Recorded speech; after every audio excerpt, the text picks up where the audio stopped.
Alright, so we've been talking about some more abstract facts about like Sylow theorems and groups of order p squared, although p squared, that's not super abstract. Sylow theorems in general are pretty general, but anyways, we are going to do something very concrete in this video, hopefully just one video. We will classify all groups of order 45, which is 3 squared times 5. 3 times 3 is 9. 9 times 5 is 45. Okay? So let's see here.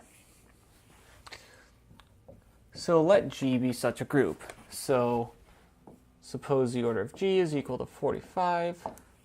What do we know? We know there exists a subgroup, here I called it P3. This is our Sylow 3 subgroup. So we know that the size of P3 is 9, or 3 squared. And we also know there is a P5 in G, such that size of P5 is 5. So P5 is a Sylow 5 subgroup. Okay? So we have at least one of each of these. But we don't know how many we have. We could have a lot more. So let's see here. If we want to know how many Sylow 3 subgroups we have, we can use those lemmas from way back. Well, those Sylow theorems, the one that tell us how many there are. So we have N3 is equivalent to 1 mod 3, and N3 must divide 5. So let's think about this. What do the numbers 1 mod 3 look like? We have 1, 4, 7. Okay, that's enough. Like once we get to 7, we're past 5, so no number greater than 7 can divide 5. So of 1, 4, and 7, well, 7 can't divide 5, 4 can't, so 1's the only one. So N3 equals 1. Okay? N5 is equivalent to 1 mod 5. And N5 divides, I just blanked. N5 divides 9. So let's see here. Here we have 1, we have 6, we have 11. Okay, so 11 is above 9, so we've passed it. 6 doesn't divide 9, so 1 is the only one left. So N5 is equal to 1. Now, this doesn't always work out this nicely. Sometimes you'll you'll combine these two Sylow theorems, or well, I guess it's the same Sylow theorem, but it's like two different parts of the same Sylow theorem. You'll combine these two counting facts, and you'll narrow it down to 2 or 3 scenarios, and you have to go from there. But sometimes you'll get to, like, maybe for one of these, you'll get to narrow it down to 1 or to some specific number. And that 45 looks really weird.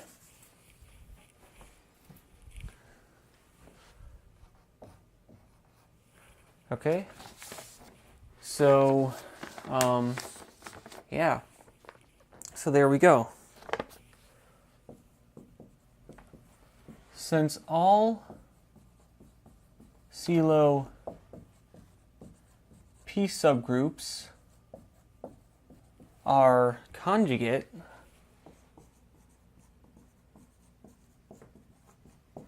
we know, well, okay, so all Sylow 3 subgroups are conjugate, meaning that if you take a Sylow 3 subgroup and conjugate it by any element in G, then you're going to get a Sylow 3 subgroup.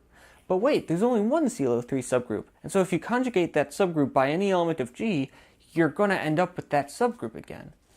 What does that mean? That means that P3 and P5 are both normal in G. And that is really useful. So if you can use the Sylow theorems to narrow down one of these NPs to 1, then you know that you have a normal subgroup. So, for example, there's some exercises where it'll be like, hey, prove that a group of order blah blah blah is not simple. And if you don't know the Sylow theorems, you look at that and be like, oh, I have no idea how to do that, especially if it's a really big number. But then if you use the Sylow theorems, you'll look at one of the prime numbers that divides it, and you'll do this thing, and you'll find, oh, there's only one Sylow P subgroup, and so you're done. But anyways, so we know this. So P5 must be isomorphic to Z mod 5Z. And we know from our previous results that P3 is abelian, and either P3 is isomorphic to Z mod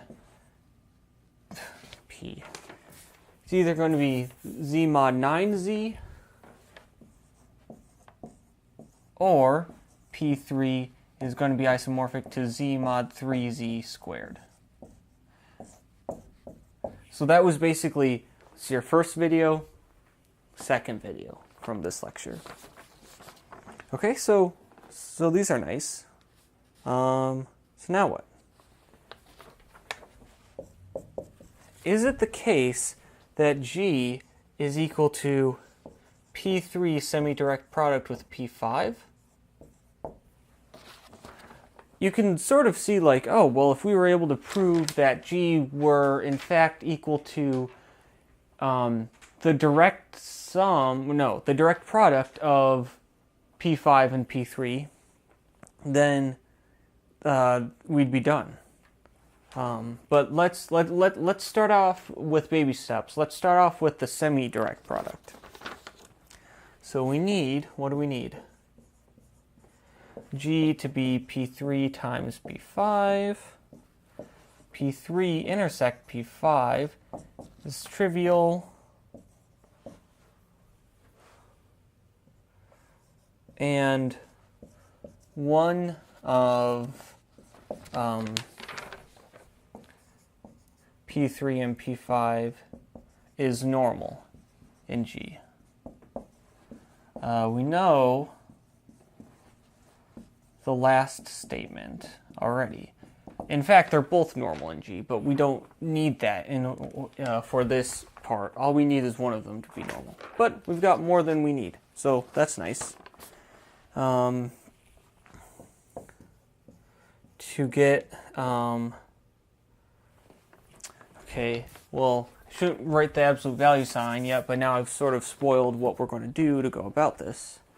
To get G to be equal to P3 times P5, let's see here, P3 times P5, this subgroup is divisible by both 5 and 9 because it's because it contains each of them as a subgroup. Because it contains both P3 and P5 as subgroups. Okay, so anyways, so P3 times P5 is divisible by 45.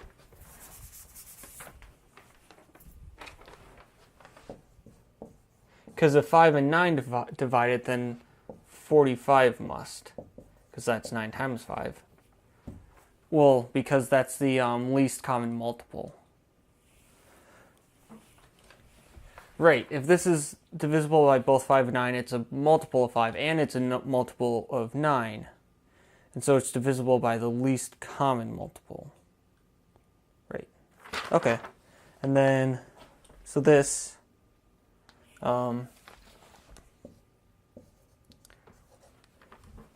And certainly P3.P5 is going to be less than or equal to the size of G, which is 45. So P3 times P5, the size is equal to 45. So P3 times P5 must be equal to G. Okay, is that all we needed? No, it's not. P3 intersect P5. Now this is an argument where I got tripped up on the last video because I was trying to use this argument in the last video where it was not applicable. But here it is. P3 intersect, it's a subgroup of P3 and P5. Right, because it's just the intersection of the two. And so the order of this intersection must divide, well, it must divide the order of P3 and divide the order of P5. So it must divide the greatest common divisor of P3, which is the greatest common divisor of the size of P3, which is 9, and the size of P5, which is 5, and that's 1. But that implies that P3 intersect P5 is trivial because that's the only thing that can happen if you've got a group of size 1. Okay, so that's it. So hence, G is P3 semidirect product alpha P5 for some alpha from P3 to aught P5. Now let's see here. Remember here the normal one needs to go here, but they're both normal, so it really doesn't matter. However, in this problem, it's going to be useful to have this P5 here. Okay. So how many such alpha are possible?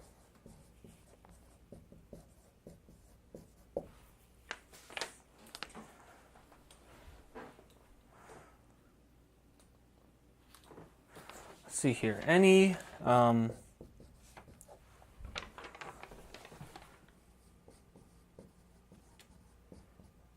element of aught P5 is uniquely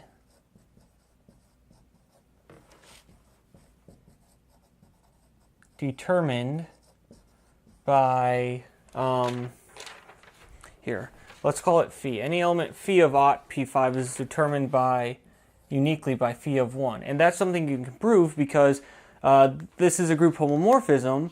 So if you want to see where the phi sends any number, you just take 1 and add it to itself or subtract it from itself any number of times to get that number. And then you use that this is a group homomorphism to get what the range is. So anyways, aught P5, any element of aught P5 is uniquely determined by where it sends 1.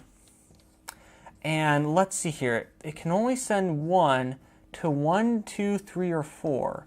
Because if it sends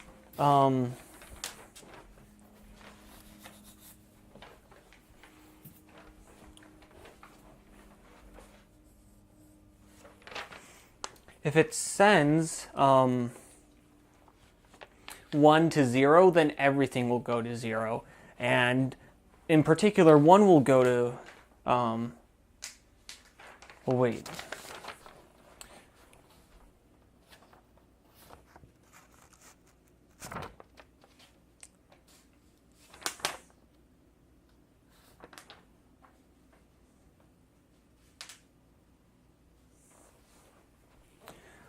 These set automorphisms.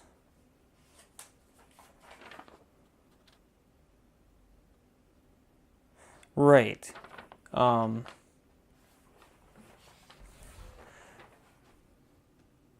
If it sends 1 to 0, then it's going to send everything to 0, and therefore it's not going to be an automorphism. If it sends 1, 2, 3, or 4, if it sends 1 to 1, 2, 3, or 4, then since 1, 2, 3, and 4 are all generators of the... Okay, well, I guess it shouldn't be 1, 2, 3, or 4. What it should be is it should be some...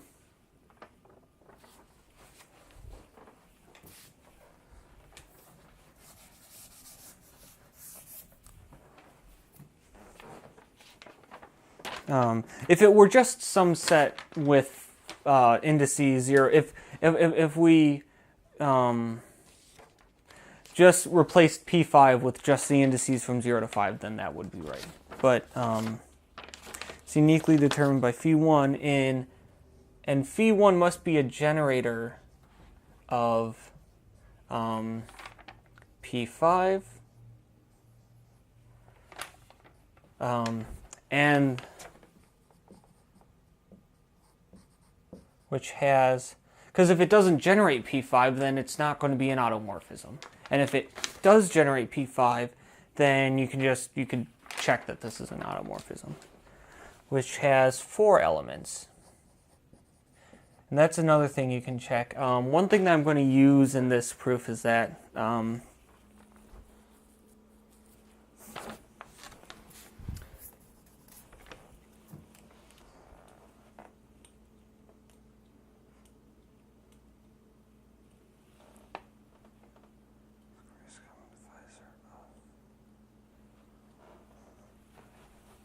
let's see here. Ooh. Okay, no. Just 4 elements, and then you can just check that if you want, because you send 1 to either 1 to you send 1 to any element that's not the identity, and then you're good, or not the 0 of this. Right. Okay, so that is 4 elements. Okay, so it turns out that aught P5 is isomorphic to Z mod 4Z. And this is actually true for any set of, if you have n indices, then the automorphism group of a the automorphism group of a set of n elements will be isomorphic to Z mod n minus 1Z. Okay. Ooh. All right, so let's wrap this up. Okay.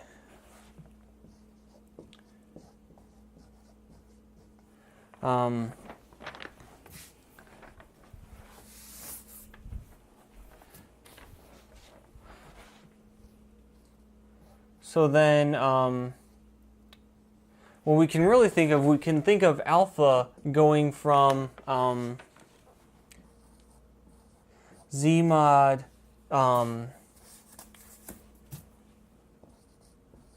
9Z to Z mod 4Z, or alpha goes from Z mod 3Z squared to Z mod 4Z.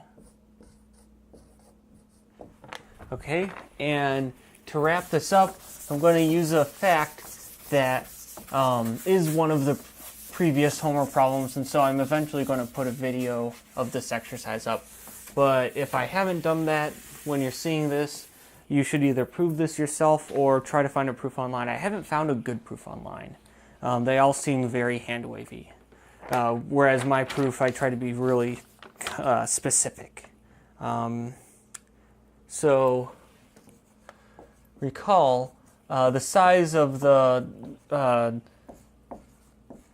collection of homomorphisms from Zm to Zn is the GCD of M and N. So in the first case, so Z mod 9Z to Z mod 4Z, 9 and greatest common divisor of 9 and 4 is 1, and so there's only one possible homomorphism, And, well, okay, well, we know there's always one homomorphism just given by the trivial one. You just send everything to 1. So, alpha is trivial. And so in this case, if you work out what that means in terms of the group action, what you can conclude is that G is actually equal to P3.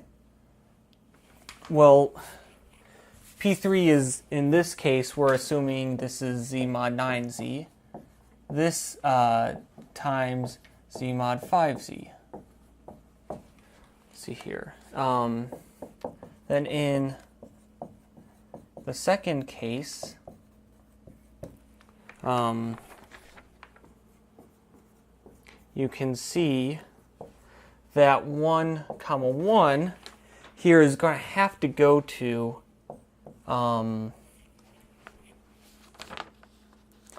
it's going to have to go to 0. No, we can't do that. It's going to have to go to 1.